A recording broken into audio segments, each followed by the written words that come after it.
অনেক মানুষ চাশতের নামাজ পড়েন, যেটাকে রসুল সাল্লাল্লাহু আলাইহি ওয়াসাল্লাম খুবই গুরুত্বপূর্ণ এবং ফজিলতপূর্ণ আমল ইরশাদ করেছেন। রসুল সাল্লাল্লাহু আলাইহি ওয়াসাল্লাম ইরশাদ করেছেন, আল্লাহ রসুলের সাহাবি হজরত বারা ইবনে আযিব রাদিয়াল্লাহু তাআলা আনহু তিনি বর্ণনা করেছেন, ক্বালা রাসূলুল্লাহ সাল্লাল্লাহু আলাইহি ওয়াসাল্লাম, রসুল সাল্লাল্লাহু আলাইহি ওয়াসাল্লাম ইরশাদ করেছেন, মান সাল্লা আরবাআন, যে ব্যক্তি 4 রাকাত নামাজ আদায় করল কাবলাল হাজিরাতি, দ্বিপ্রহরের পূর্বে, ফাকান্নামা সাল্লাহুন্না ফি লাইলাতুল কদরি, লাইলাতুল কদরে 4 রাকাত নামাজ পড়লে যেভাবে সওয়াব পাওয়া যেত,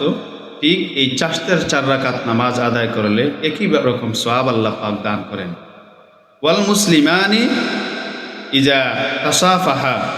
যখন দুজন মুসলমান একত্রিত হয়, লাম ইয়াবকা বাইনাহুমা জাম্বুন ইল্লা সাফাতা, তাদের পূর্বকৃত সকল সগীরা গুনাহ দুজন মুসলমান ভাইয়ের সাক্ষাতের প্রাক্কালে মুসাফা করলে পিছনের সকল সগীরা গুনাহ আল্লাহ পাক ক্ষমা করে দেন। রাওয়াহুল বাইহাকি ফি শুআবুল ঈমান, ইমাম বাইহাকি রহমতুল্লাহ আলাইহি তার শুআবুল ঈমান গ্রন্থে হাদিসখানা বর্ণনা করেছেন। তাই চাশতের নামাজ অত্যন্ত গুরুত্বপূর্ণ, এবং যখন মুসলমানের সাথে দেখা হয় তখন যেন আমরা মুসাফাহা করি, আর চাশতের নামাজ আমরা পড়ার চেষ্টা করব ইনশাআল্লাহ।